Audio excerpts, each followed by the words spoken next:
Text 22 speaks about pure bhakti, ananyash chintayantu mam. And today we read text 23 from chapter 9. Om Namo Bhagavate Vasudevaya. Om Namo Bhagavate Vasudevaya. Om Namo Bhagavate Vasudevaya. Om Namo Bhagavate Vasudevaya. Om Namo Bhagavate Vasudevaya. Om Namo Bhagavate Vasudevaya. Yetyanya devata bhakta.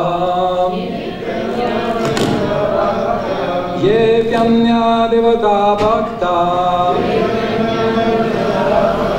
Yajante shraddhayanvita. Yajante shraddhayanvita.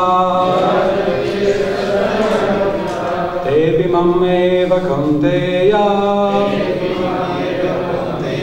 Tebi mameva kaunteya.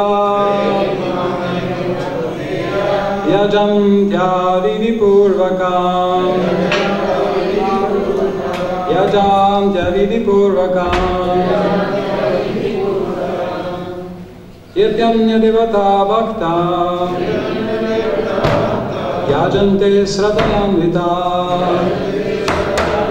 Tebi mameva kaunteya. Yajantya vidipurvakam. Somebody else, please. Yetyanya devata bhakta. Yetyanya devata bhakta. Yajante shraddhayanvita. Yajante shraddhayanvita. Devi mameva kaunteya. Devi mameva kaunteya. Yajantya vidipurvakam. Yajantya vidipurvakam. Yetyanya devata. Yajante shraddhayanvita. Yajante shraddhayanvita. Devi mameva kaunteya. Devi mameva kaunteya. Yajantya vidipurvakam. Yajante vidipurvakam. Yetyanya devata bhakta. Yetyanya devata bhakta. Yajante shraddhayanvita. Yajante shraddhayanvita. Devi mameva kaunteya. Devi mameva kaunteya. Yajanta avidipurvakam. Yajante vidipurvakam. Ladies? Would you like to?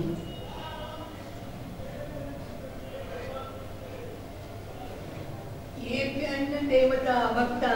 Yetyanya devata bhakta. Yajante shraddhayanvita. Yajante shraddhayanvita. Devi mameva kaunteya.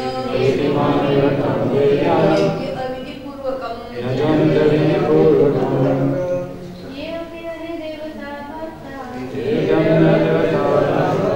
Yajante shraddhayanvita. Yajante shraddhayanvita. Devi mameva kaunteya. Devi mameva kaunteya. Yajante vidipurvakam. Yajante vidipurvakam. Those who api also anya of other devata gods bhakta devotees yajante worship shraddhaya anvita with faith they api also mam me eva only kanteya O son of Kunti yajanti they worship avidipurvakam in a wrong way. So it's a wonderful verse for preaching to people who are too attached to worshipping some other devatas other than the Supreme Personality of Godhead. Translation and purport by His Divine Grace Srila Prabhupada. Those who are devotees of other gods and who worship them with faith actually worship only me, O son of Kunti, but they do so in a wrong way. Persons who are engaged in the worship of demigods are not very intelligent, although such worship is offered to me indirectly, Krishna says. For example, when a man pours water on the leaves and branches of a tree, without pouring water on the root, he does so without sufficient knowledge or without observing the regulatory principles. Similarly, the process of rendering service to different parts of the body is to supply food to the stomach. The demigods are, so to speak, different officers and directors in the government of the Supreme Lord. One has to follow the laws made by the government, not by the officers or directors. Similarly, everyone is to offer his worship to the Supreme Lord only. That will automatically satisfy the different officers and directors of the Lord. The officers and directors are engaged as representatives of the government, and to offer some bribe to the officers and directors is illegal. You know it? This is stated here as avidi purvakam. In other words, Krishna does not approve the unnecessary worship of the demigods. Yepyanya devata bhakta yajante shaddayanvita tipimameva kamteya yajante avidi purvakam. Those who are devotees of other gods and who worship them with faith actually worship only me, O son of Kunti, but they do so in a wrong way. Om Agyanati Mirandasya Gananjana Shalakaya Chakshurvinitam Yena Tasmai Shigurave Namaha Akhanda Mandalakaram Vyaptayena Characharam Tatpadam Darshitam Yena Tasmai Shigurave Namaha Panchakalpatarubhyascha Kripa Sindhubhya Evacha Patitanam Pavanebhyo Vaishnavebhyo Namo Namaha Yasya Prasadad Adyavi Sadhya Sarvagatam Rajat Sashi Chaitanya Devame Bhagavan Samprasidatu. This is Chaitanya Charitamrita. May Sri Chaitanya Mahaprabhu, the Supreme Personality of Godhead, give His full mercy unto me, because by His grace, a complete fool can get all knowledge in one moment. Tam Shrimad Krishna Chaitanya Devam Vande Jagat Gurum Yasyam Kampaya Shrapi Mahadim Santaret Sukham. Also from Chaitanya Charitamrita, I offer my respectful obeisances to Jagat Guru Sri Chaitanya Mahaprabhu, by whose grace even a dog can cross a big ocean very happily and easily. Jai Shri Krishna Chaitanya Prabhu Nityananda Shri Advaita Gadadhara Shivasati Gaura Bhakta Vrinda Hare Krishna Krishna Krishna Hare Hare Hare Rama Rama Rama Hare Hare.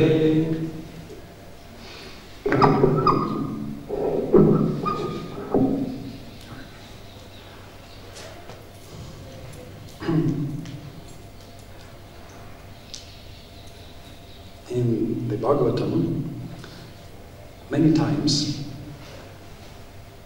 some king or a great devotee meets great sages and asks, how can I easily and quickly achieve supreme success, even though I am foolish and materialistic and attached to sense enjoyment?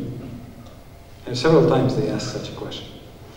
And which is, I think, is a very wonderful question. Easily, quickly, and even though I'm foolish and attached. I mean, let's say like a golden deal. So usually you can see that the answer to Bhagavad Dharma is Shuddha Bhakti. Shuddha Bhakti. Pure devotional service. And this is what Krishna recommends in the Gita. This is the 9th chapter.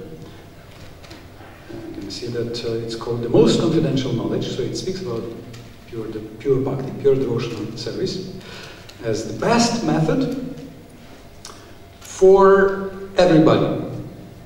Not only for those who are pure, but also for those who are impure. As Krishna will describe in just a few verses. For everybody. So what we do is Shuddha Bhakti. What we practice from the very beginning our process, mercifully recommended to us by Krishna and given to us by Rupa Goswami. We are all Rupa Nubes, and the headquarter, the philosophical headquarter of our movement. This is Radharaman temple. We had Rupa Goswami there, Radha Govinda Mandir, then Jiva Goswami. Rupa Goswami was Prabhupada. It was Rupa Goswami Prabhupada. Then Jiva Goswami was Prabhupada. Jiva Goswami Prabhupada. Right? They were the main leaders, philosophical leaders of our sampradaya. So they offer us the process of Shuddha Bhakti, pure Bhakti, from the very beginning. Well, when I joined, I thought that yes, pure Bhakti. I'm very pure, right? And so yes, pure Bhakti is good. Then, when you start chanting, and then you meet your old friend, the mind, and you discover, oh my God, there is so many things and God knows what in that mind. It's like a whole zoo in it.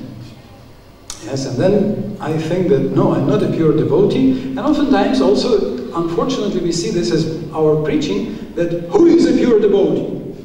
Not me, no.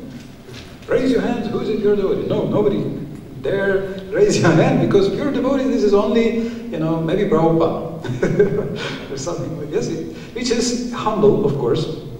A pure devotee doesn't think he's pure. So, for many years, I was under the impression that, okay, pure devotion is after a long pure bhakti, Shuddha Bhakti is the sadhana or practice. After long purification, then you do Shuddha Bhakti. However, this is not what Rupa Goswami says. He says that Kanishta Adhikari is an adhikari for, or a candidate for practicing Uttama Bhakti. This is one practice he recommends. One practice he recommends. Shuddha Bhakti.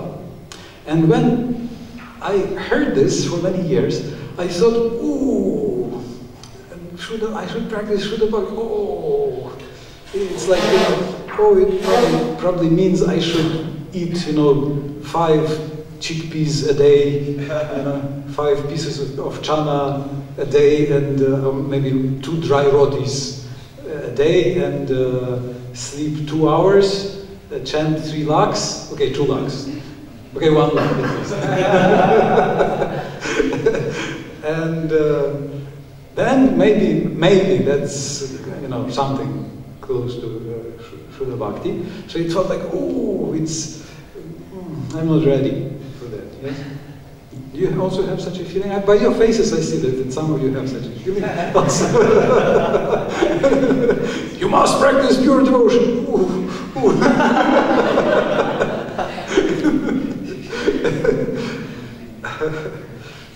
Yeah. Well, Rupa Goswami is very merciful. The definition of Shuddha Bhakti doesn't say Anya Bilasha Vai Shunyam, it says Anya Bilashita Shunyam. Otherwise, you cannot start unless you are already perfect. Right? So therefore, Rupa Goswami says Anya Bilashita, not Anya Bilasha, which our acharyas explained that it's absence of other constant desires. Anya Bilashita, like real and reality.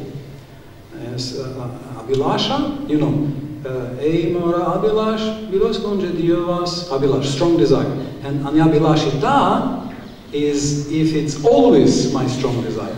Not just once or twice, but always my strong desire. In other words, your priorities, your top priority. What is your top priority? What is your top goal in life? Ultimate goal in your life. So Rupa Goswami says that if you want to practice Uttama Bhakti, you shouldn't have any other top ultimate goal in your life other than Shuddha Bhakti. So this is one part. There are two parts that make bhakti pure. This is one part, anabhilashita shunyam. And it's not, doesn't mean that your mind is already crystal clear. So Shuddha bhakti or pure devotion can mean that you are already pure, or it can mean the path of purity. And you can see that Srila Prabhupada very often used this term in terms of the path. And Bhaktisiddhanta Saraswati Thakur, if you see in one newspaper, there is an announcement that next Tuesday there will be a meeting for Krishna Katha for all the pure devotees of God. So please, all the pure devotees of God, come for Krishna Katha. So will you come or not? With Bhaktisiddhanta Saraswati Thakur is inviting for Krishna Katha, and he says, all the pure devotees, please come, we have some Krishna Katha. So do you come or not? So you can see, it's not a proud statement that, yeah, I am I am pure devotee. No, it's a humble state. You can see Akrura in his prayer says that we are your pure devotees. Doesn't mean that we are your pure devotees. That's not the mood he says in. The idea is that you have no other ultimate goal other than Krishna. That's one part. And the other part is that you don't need, in your heart, you don't seek any other process. You fully trust bhakti to give everything. Why people go to other demigods? Like even devotees. Why do we sometimes, like, okay, in the West, we didn't know much about demigods, right? But now, after coming to Krishna consciousness, we can go and start, sometimes, doing some puja to, today is what, Saturday, right? Yeah, you just come out of the I mean, yes, Shani Maharaj, Ki Jai. Our respects. And it can be done in different ways. You know, we can show some lack of trust in bhakti. You can see that in the Bhagavatam, Shukadeva Goswami says, Akama sarva kamava moksha kama udaradi tivrena bhakti yogana yajeta. So, whether one is moksha kama, desiring liberation, or one is sarva kama, you want everything. So some of us complain that, oh, I have some wrong desires. But Bhagavatam says, even if you have all desires, sarva kama, you want everything. Yes? Or you are akama. You have either akama means no desires, or Vishnu Chakravarti Thakur very beautifully explains that A, Krishna says, out of letters I am letter A. So A is Krishna. So akama means one who has kama for Krishna, one who desires Krishna. So that's devotees. So whatever you desire, go to Krishna, worship Krishna. And there are two verses from the Bhagavatam that Vishnu Chakravarti Thakur loves to quote again and again in his commentaries in the Bhagavad Gita, in the Bhagavatam. He quotes them many times. Yad karma virya tapasam jnana vairagyatasya yogena dana dharmena shriyo vitarayarapi sarvam mad bhakti yogena mad bhakto labhate jasa svarga pavarga madhama kathanchit yadivanchati. He says that my devotee Anjasa easily gets everything and anything that one can obtain either by hard work or by developing philosophical knowledge and study, or by charity, or by yoga meditation, or by any auspicious process, any result that you may desire, whether it be heavenly enjoyment, or freedom, liberation, or his dharma, madhama, anything. He says, mad bhakto labate anjasa. My devotee obtains easily and directly. Katanchit yadivanchit, anything, but if he only desires. If he desires, he gets it. So Vishnu Chakravarti Thakur loves to quote it again and again. And you can see in the Bhagavatam there are many blessings. Whatever one may feel that one needs, you can see there is a story in the Bhagavatam which says, you read this story when you just remember Gajendra, Dhruva, you get all the good qualities. You remember Varaha, your wounds are healed, and you become learned, and you become glorious. And when you hear about Bharat Maharaj, all your desires are fulfilled, and so many blessings are there. That's why Krishna says that don't tell this to everybody. Tell this only to people who are a little austere, who are honest, who are not envious, who are devotees, so that people do not misuse. So the second quality that makes bhakti pure is trusting that all I ever need for anything, any of my requirements is bhakti and Krishna. The only deity I need is Krishna. The only process I need is Krishna bhakti. So this other part is what makes your activity, your bhakti pure. These two secondary qualities. Of course, there have to be three main qualities: Anukulyena, Krishna, Anushilanam. Anushilanam, you all know. This is, we are all with the big bags here, I guess, and we are all here in Vrindavan, in the Bhagavatam, so that's Anushilanam. That's 9 processes of bhakti.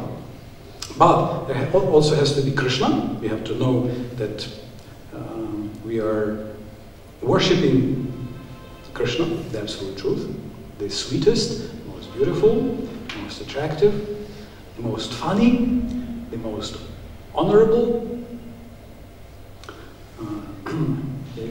Quality 49 from Nectar of Devotion. Krishna is all honorable, Variyam.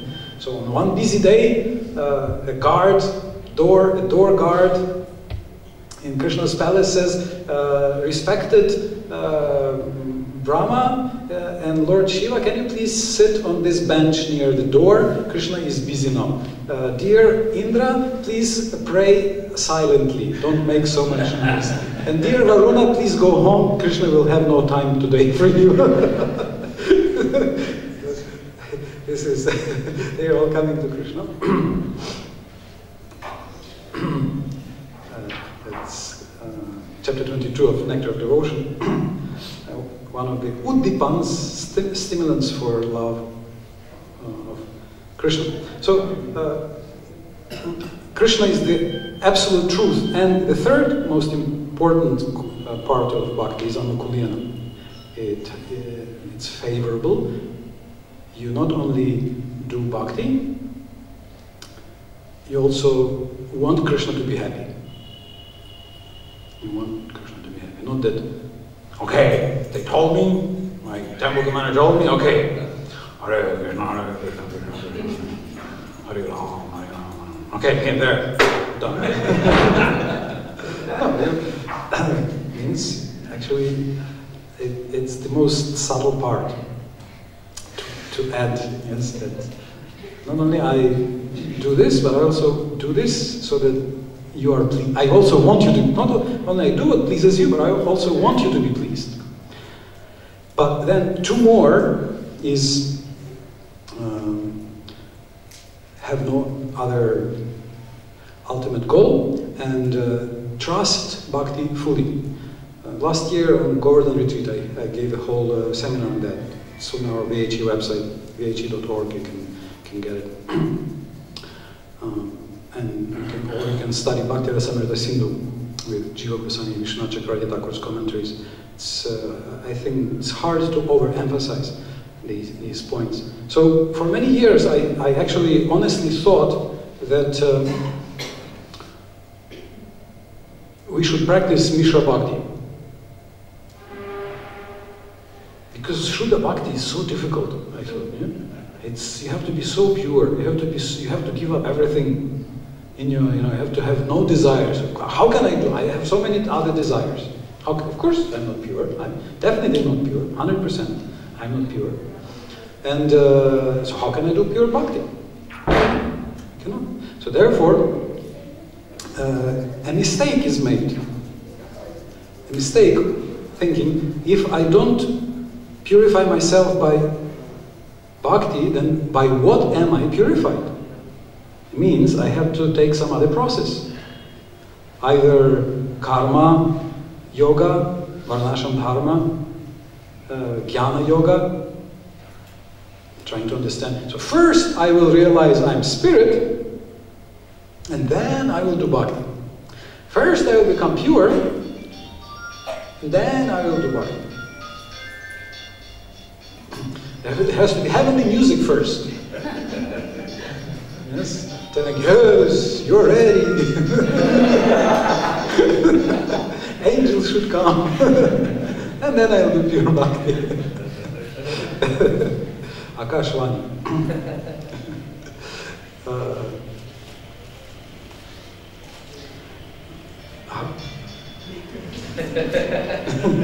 Enough science.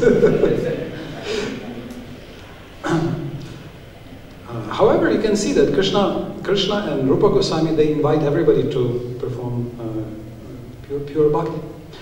So that's a question. There are two questions. First question: do I trust that bhakti will give me everything? Can I put my full faith in bhakti? And this is how Chaitanya Charitamrita explains: Shraddha, Shabde, Vishwas, Sudrida Nishchoy, Krishna Bhakti Koile Sarva Karma Krita Hoy. That what is Shraddha? Shraddha is firm conviction, the firm trust that by bhakti, sarva karma, whatever goals, whatever needs to be done will be accomplished. So this is one thing. Do we have trust in bhakti? That from bhakti everything comes. So this is one thing. Another thing is a little even more subtle. Can I do everything as bhakti? Like, for example, some people may have to go and have a job or a business or some other work to maintain their family. Like, for example, we see Srila Prabhupada's father, whose name was Gorman Dey. Yes, he had his business. He had a shop, right? Clothes, right? And Srila Prabhupada said that I learned practically everything from my father. He dedicates, I think, Krishna book to his father, right? Saying that he was a pure devotee who taught Srila Prabhupada everything. So how was he a pure devotee if he was doing a business, having a business? Or Srila Prabhupada himself, he had a pharmaceutical business, right? He had a factory, he had several shops, and so was he a pure devotee then or not?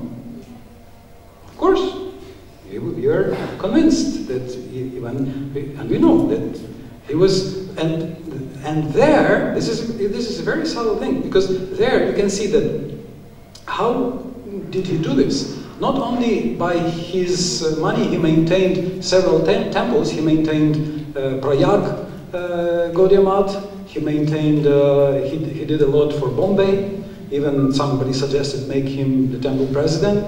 And Bhaktisiddhantaji said, no, he's doing everything all right, and he will do whatever he needs when time comes. He's in his proper place. So things need to be, all things need to be also done as bhakti. This is what, like Prabhupada says, be an engineer for Krishna. You can read that in the letters, there are many letters. He says, be an engineer for Krishna. So this is, or here, the whole Bhagavad Gita, the whole Bhagavad Gita is the most drastic, dramatic example. What Krishna recommends to Arjuna, ultimately in the Gita, Mishra Bhakti or Shuddha Bhakti? Shuddha Bhakti. Yes, Vishnu Chakravarti Thakur, by chapter 18, he says that Krishna recommends Arjuna Shuddha Bhakti. In the beginning, he explains some Pradhanya Bhakti, some other forms of Bhakti, but ultimately he recommends him pure Bhakti, Shuddha Bhakti. And what was his Bhakti? Fighting. I mean, some of us complain about our jobs, duties, works, businesses, and whatever. But who had, such a dirty job or dirty work? I mean, going and fighting and killing and would you? Sometimes you think, oh, if Krishna spoke to me, yeah? What if he came and told him, go fight? Would he be happy? Arjuna was not so. I mean, he surrendered and he accepted this with love. So this is a very dramatic example how everything needs to be and can be done as pure devotion to Krishna. So that's our task. In the fifth canto, just before you had the presentation on the fifth canto, the fifth canto gives us the example of Bharat Maharaj, who was performing karmakandya sacrifices, worshipping the demigods for the benefit of all the citizens, but he did them with a proper understanding, in pure bhakti. He was a pure bhakta. And therefore, he achieved perfection of his sadhana. So when they were offering oblations, Om Indraya Swaha, he thought, oh Indra, arm of the Lord, this is to you, my Lord, through Indra, who is your arm. This is to you, my Lord, through Surya, who is your eye. And so in this way, he was worshipping Krishna only, and also he was doing this he didn't think, okay, this I need to do because this is my work, okay. I do that dirty work, and then on Sunday, I come to the temple, or on Janmashtami, I come to the temple, Govinda Bo!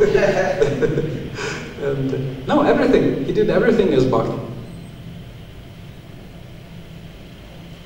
So we are encouraged. How can you be Ananyas Chintayantu Mam, the previous verse?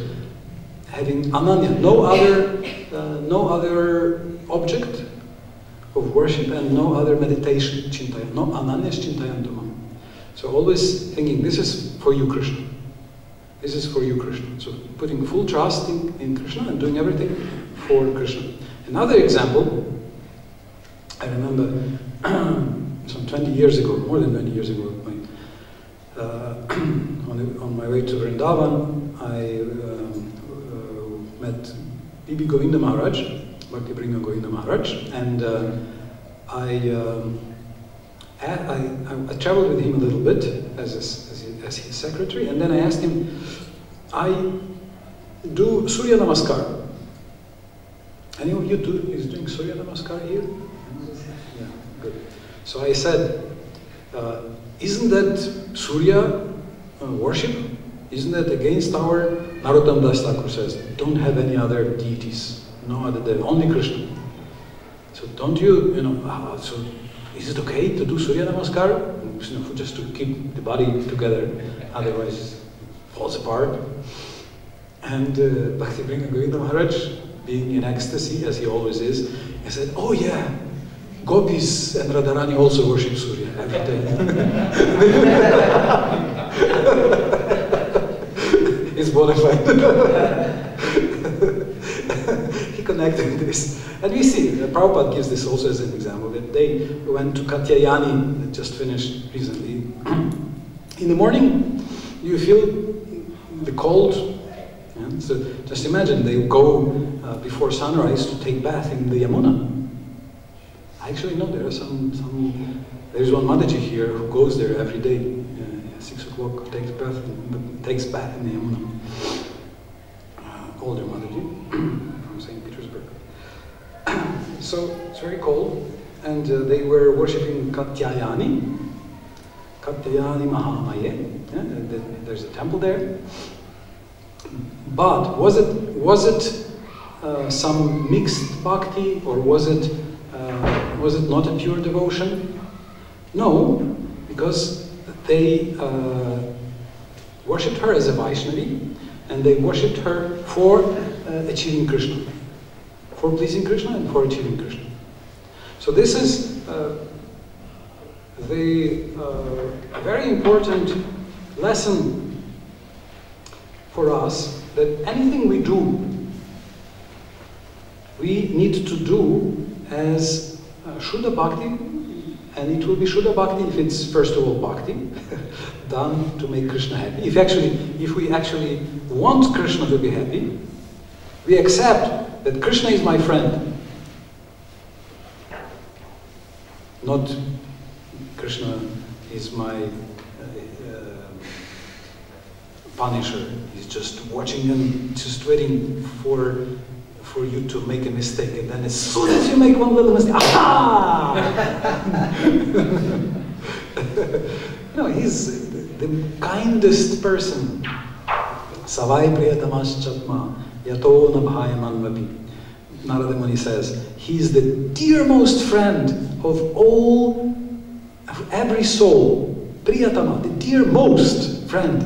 Yato nabhayam anu api. Not even an atom of danger is coming from his side.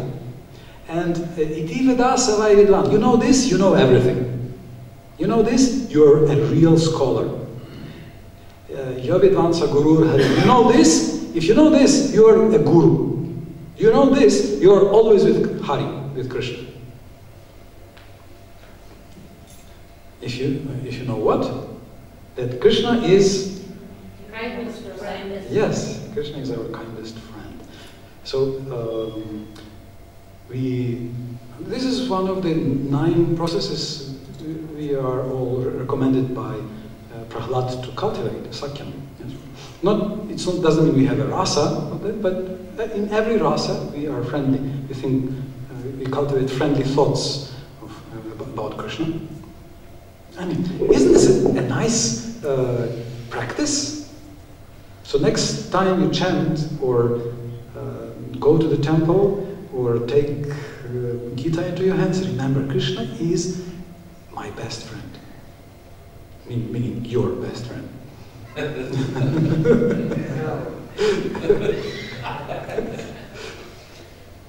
It's a nice thought, isn't it? And basically nothing else is needed. But we can also do something for Krishna. And if you add 2 more things, my goal is Krishna Bhakti and my process is Krishna Bhakti. And I do everything as Krishna Bhakti. Then you are Shuddha Bhakta. Whether high or low, pure or impure, you are Shuddha Bhakti. Shuddha Bhakti Sadhaka. Shuddha Bhakti Sadhaka. You are practicing Shuddha Bhakti. And this is what is recommended, and this is our treasure.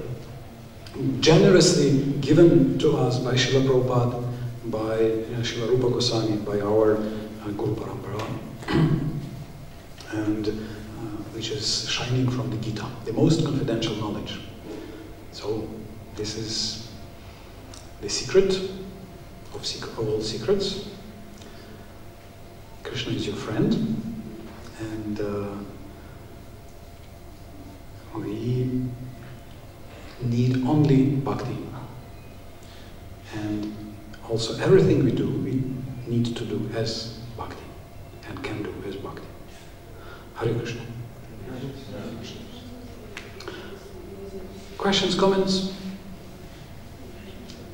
If one is to perform Mishra Bhakti, There is what? Mishra Bhakti, does that lead to liberation as well? I mean, can that? Or does that lead to a better standard of life in the next lifetime?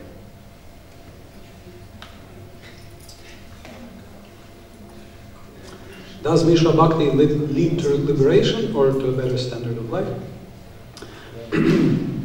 There are different kinds of Mishra Bhakti, and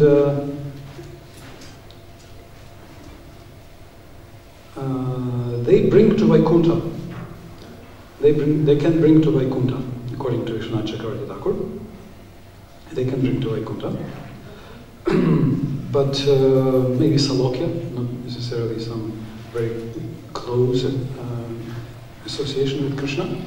So in other words, afterwards you may need to continue on your way to Krishna. Any touch with bhakti is very beneficial. So even in the Vaikuntha Lok, you can perform some amount of bhakti to reach Goloka Vrindavan? As is evident from Brihad Bhagavatamrita, yes. So it doesn't end there? Doesn't have to end there. Transit launch. Even higher planets.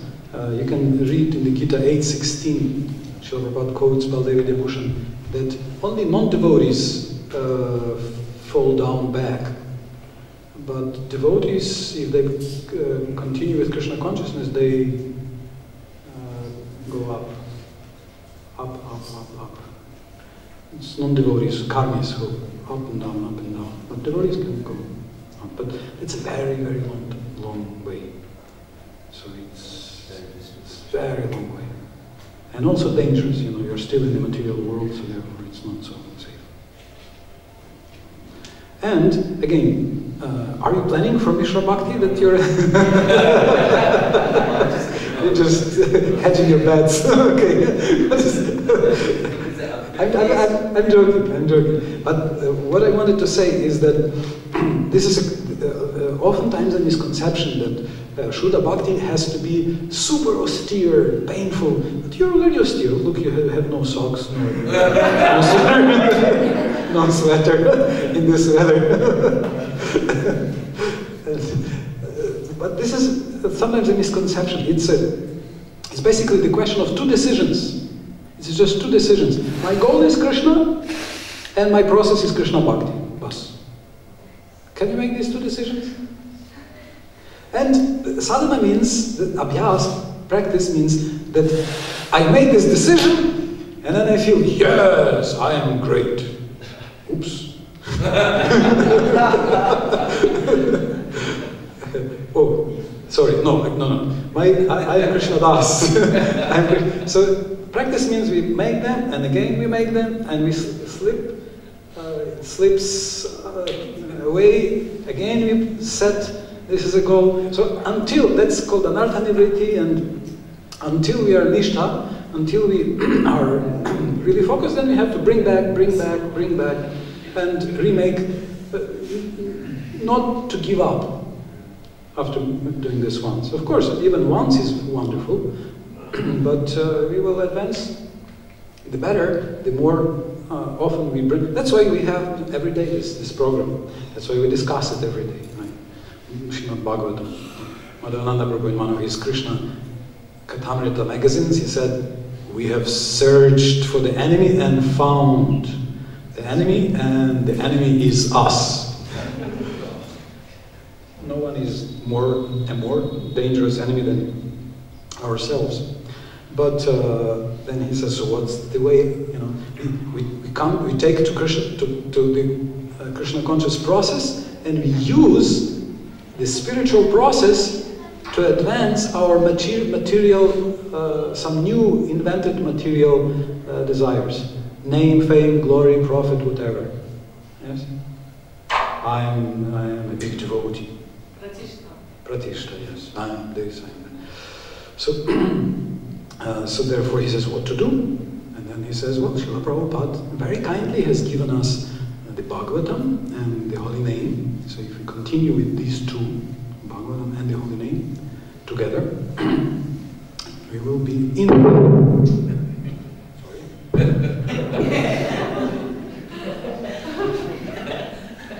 Mike, spiritual life.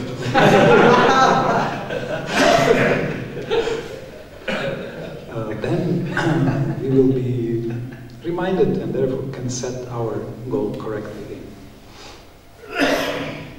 It's happy, it's not painful. Is it any devotee who practices bhakti, mature he is or immature, he will enter into the leelas of Lord Gauranga, and after that he will enter into Goloka Vrindavan, into the place where Krishna performs his Leela. Or not to everybody it's, this way is described to every devotee. Or we are already in Gaura Leela now, because Chaitanya Mahaprabhu just 500 years before was here. We are all chanting, we are singing, we are Gaura Bhaktas. So maybe we are already in the Gaura Leela, and just after dance we are going, leaving this body, we are going to enter into Krishna Leela in some material universe. That sounds like a comment. Do I need to say more about this? Or is that? Thank you. I have two questions. I just want to clear my understanding. I don't know whether it will make any questions or not. So, as the whole class, you emphasize on Suddha Bhakti, right? And same time introduce Mishra Bhakti as well. So, I was just trying to understand that Jukta Vairagya, you can consider as a Mishra Bhakti and different level or Suddha Bhakti? Shuddha. Yes. Suddha Bhakti. Yes. Jukta Vairagya, Yes. right? Yes. It means we, in our mind, we are detached, anasaktasya vishayam, yadharhan upayunjata. But we use everything for Krishna, understanding it's Krishna's. So Jukta Vairagya is considered. Yes, this is, yes. And my second question, as you in beginning Anna Abhilash, by the definition Anna Abhilash and Anna Abhilasita, in a grammatical way, that Anna Abhilash and Anna Abhilasita, you mentioned that Anna Abhilasita is path of purifications. So if you can light on that particular word ta and sha. Yes, anyabhilasha means other desires, but anyabhilashita is the state of always having other desires. Always, so being fixed in other desires. Abhilashita, so spontaneous meaning, right? Your desires are your desires. That's what you desire, what you choose. That's Free from that anabhilashita. Yes, that's again. You don't need to be scared. Oh, I want an ice cream. My God, all finished. I cannot do Shuddha Bhakti. It's finished. You can choose. First of all, you can choose a vegetarian ice cream and offer it to Krishna. Second of all, you can say, okay, it's too cold, it's not good for my figure. Does it mean that we will start our Suddha Bhakti's path with the level of Anna Abhilash? As you said, Anna Abhilashita is spontaneous. So Anna Abhilash may be there. So, anyabhilashita shunya means if you go deep in your heart and you decide, ultimately, what do I want to reach? And this is not formal, it's formally, officially, we all know the goal of life is Krishna. We all know. Sometimes I wake people up in the class, and I say, the goal of life is Krishna. You wake, we all know this by heart. But is this really our choice? That's the work we need to do. So we need to go inside and ask, what do I ultimately want? Do I want to have mystic powers? Do I want to know everything? Do I want to enjoy things, and so power, whatever? And then analyze different possibilities, liberation, merging, or being with Krishna and having a loving service to Krishna. And then you see what is what, and then you decide. I prefer to choose Krishna's loving service as my ultimate goal. I may have many desires, but I choose this. And it may come, other desires. This is the material mind, it's still there. So until it's spiritualized and purified, we have to set it back. And then if I said that Krishna Bhakti is my ultimate goal, then even if I have other desires, they do not destroy your sadhana in the sense that if you set this as the ultimate goal, and it's still Shuddha Bhakti. Mishra Bhakti is also wonderful, and you will also advance wonderfully. pradhanya bhakti. Bhakti, if your goal is Krishna, but we have trust in some other processes. We think first I need to become purified or expert in some material sphere, and then I will do pure bhakti. Still, if the goal is Krishna, this is wonderful. But if we also accept the process of bhakti as the method for everything, then the practice becomes Shuddha Bhakti and our advancement becomes quicker. So when, like in Bhakti Sandarbha, Jiva Goswami Prabhupada mentioned about Karma Mishra Bhakti and Jnana Mishra Bhakti. So is that the path of Siddha Bhakti, or it has started, how we can visible that Jnana Mishra and Karma Mishra Bhakti? So from outside, it may look the same. So there can be 3 people standing in front of Krishna, or working in a factory. Yeah, actually, we know Tamal Krishna Maharaj, Jayapataka Maharaj, they work in the Kodak factory in Toronto, yeah? And Jayapataka Maharaj was saying that the girls, because that was before book distribution, they earned money and supported the temple. And Jayapataka Maharaj says that the girls, they liked him, so they would try to speak to him. He didn't speak to them. So then they took some balls and they threw at him to somehow provoke him. So there, he can even be in a factory, right? But they may have different mentality. So based on their trust, goals, faith, it can be either karma, or it can be karma mishra bhakti. If they think that first I have to become successful materially, and then after I satisfy my material ambitions, then I dedicate myself to Krishna fully. So okay, this is karma mishra bhakti. They think that I advance by becoming more responsible, so I need to work. It's okay, it's a process. It's a wonderful process, it's an internal process, it's yoga. And they will advance. And the third person will think, okay, I am doing this, but I'm working here in the factory, but, okay, Jayapataka Maharaj was not a family person, somebody may be a family person, but I'm doing this because my family are devotees, or because this is my duty described by Krishna, so I want to please Krishna, so therefore I do these things in Krishna's creation. It's also part of Krishna's creation, and therefore, I want to make him happy by doing all my duties for his pleasure nicely. So that person will be Shuddha Bhakta. Because his goal is Krishna, and his process is also Bhakti. So from outside, whether in a factory or in a temple, you may not be able to tell who is who. It's the goals of a person that the person sets inside. So this is, yoga always happens inside. Yoga always happens inside. It never happens outside. Because somebody can, sing Hare Krishna or give the class, but may want completely material things, right? So therefore it will not be Bhakti Yoga.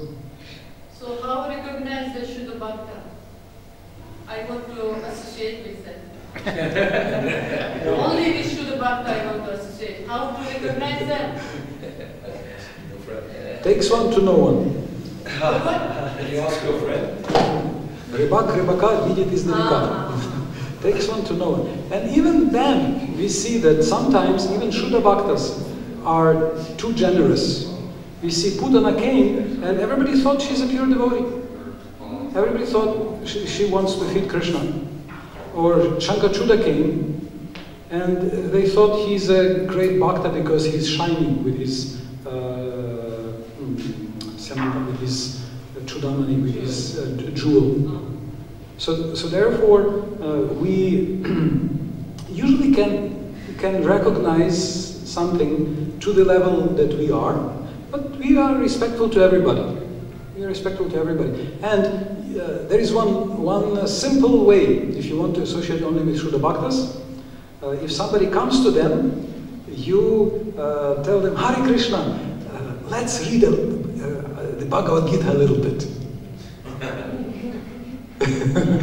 And if they have no interest in Krishna, all of a sudden they will remember, oh, sorry, I need to be somewhere else. But if they have a taste, then they will read and listen. Correct? I think we recognize the soul when they start to speak, because if we just see, we won't see anything. But when someone that's what Srila Prabhupada said. Exactly, yes, thank you. Prabhupada words. Right? Yeah, that we recognize sadhu not by the eyes, but by the ears. Yeah. Okay. Yeah, so you read the Gita with them, and then what they say. What will they say? Yes. Hariram Prabhu, you had some... No, Hariram...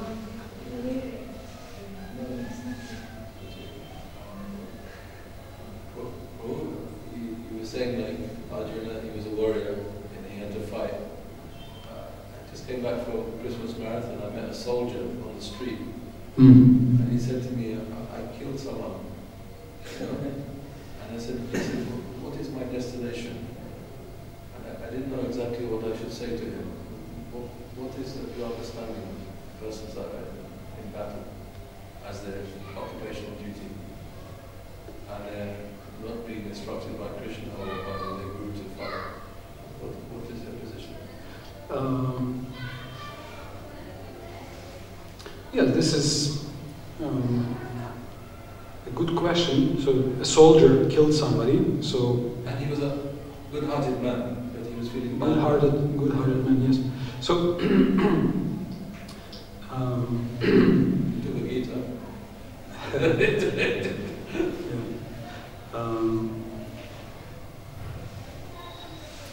First of all, whatever is the past, like once Srila Prabhupada initiated a butcher, and he said, whatever you did, but from now on, don't sin. Hare Krishna, and he gave him the beads.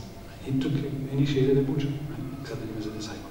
So one thing that nothing can stop, there was this hunter, Brigadi the hunter, yeah, he became a devotee. So that's one thing. Even if one is involved in something not good. Then coming back to being a soldier in general, or being in the army. So there is a certain code of conduct for religious wars, right? There is wars. I mean, everybody understands. Especially, you can see it becomes more and more obvious to people that you should not kill civilians, right? Like in the Vietnam War, millions were killed, I think, right?